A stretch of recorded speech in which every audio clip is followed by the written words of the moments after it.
كنت عن داود يعني دبيستيال waxaynu joognaa maqaayada dalsan ee ku taala magaalada Istanbul ee wadanka Turkiga maqaayadan dib ayaa loo casriyeeyay soo dhow bakale على عصرية قرا maaha ay dalsan waxay keeneen halaabo cusub okay maadaama Soomaalidu hanaan beeladii hanaan deegaan wax ku qaybsato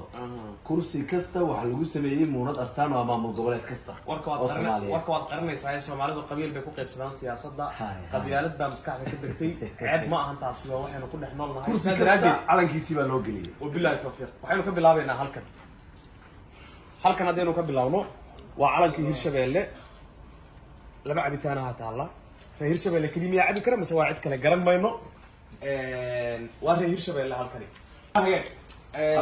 kursigan koobaadi waa Hirshabeelle sida hore ugu sheegnay halkan adigu noo sheeg jamhuuriyadda barakeysan waad maasan tahay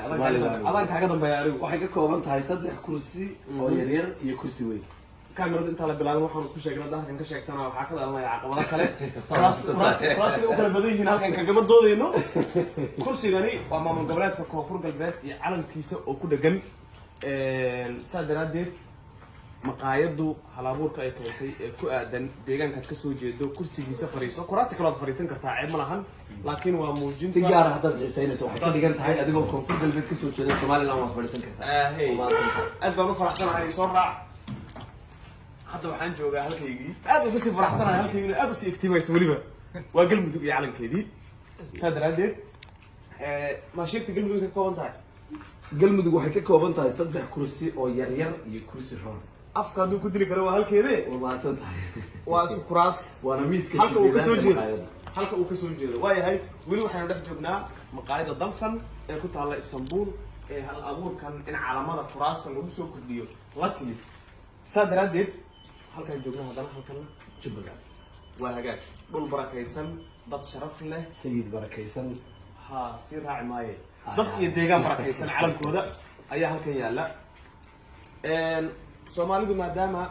markii horeba sida ku cad calanka shan ay ka koobneed qaybo kamid ah Soomaalidii ayaa halkan way Djibouti ha halkan waa Djibouti maadaama wadankan Turkiga gaar ahaan magaalada Istanbul maqaayadan la yiraahdo dalsan macniishiisu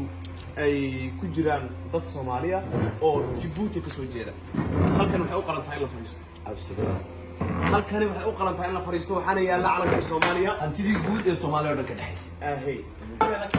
hada waa halka ugu weyn tan maxay ka dhigan tahay dhulka Soomaaliya galbeedna ugu weyn dhulka Soomaaliyeed aad iyo isaga ayaa ugu weyn ugu dal iyo deegaan balaaran kuraastan sharfan ee sida gaarka u sharfan waxa loogu sameeyay inay yihiin dad Soomaaliyeed sida lama jeetana dadka Soomaalida 25 milyan ee Soomaalida marka sida lama jeeto maxaa loo jeedaa raqam wax ugu direynay maya yani sida la sheego malaha la sheego 25 milyan ee Soomaalida malaha 15 milyan oo kamid ah calanka ku jirta halkan waa xuduntii guud ahaan dadka Soomaaliyeed waana gobolka Banaadir ka dhigan midabka cad midabka cas maadaama reer waqooyi la joogto saan leeyahay midabka guduudan ayaa loola jeedaa reexmaro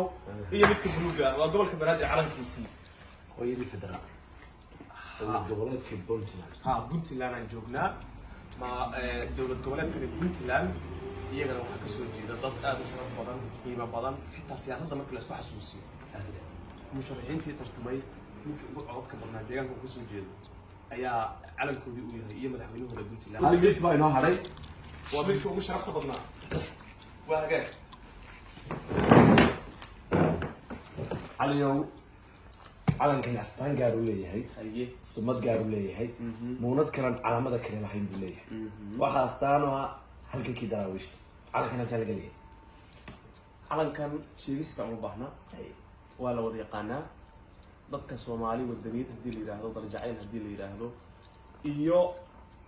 yaan ku sideeraanin waa Khaatuma State sida daraadeed wuxuu qayb ka yahay halka calankan waa calankayga labaad hadde aniga waxa ceerinay ma jiraan waa kayga koobaad iyo labaad aan dhigi karaan sababtuna waxay tahay aan leeyahay kayga koobaad waa si gaar ah dareemay markii galmudug la taagnaa inaad u yara dul istaagtay hadde geedaha dhexdooda kama dhalan marka deegaan baa ka soo jeeda Soomaaliland iyo Khaatuma marka la yimaado si gaar ah u dul istaagaya adigu ka codsan lahaa waliba 10 daqiiqo inaad yara dul fadhido calanka oo si gaar ah halkan ugu shan iyo toban ka dhiga anoo qadarin gaar ah oo haya daraawiishta sida daraadeed calankan waxyaabo kale oo aad ku taageersana waxa ku jirta وعلمك هدي اللي يراها الصومالي مركز كانت تحتي على مدى السمايستي midka ugu badan ee midabka buluuga ah iyo xididka wato weeyaan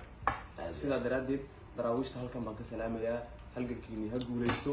haddii aad doonaysaan inaad keli noqotaanna waa doodo kale oo dhex geli maayo waana mahadsantihiin marwalba keligo daraawishta waana mahadsan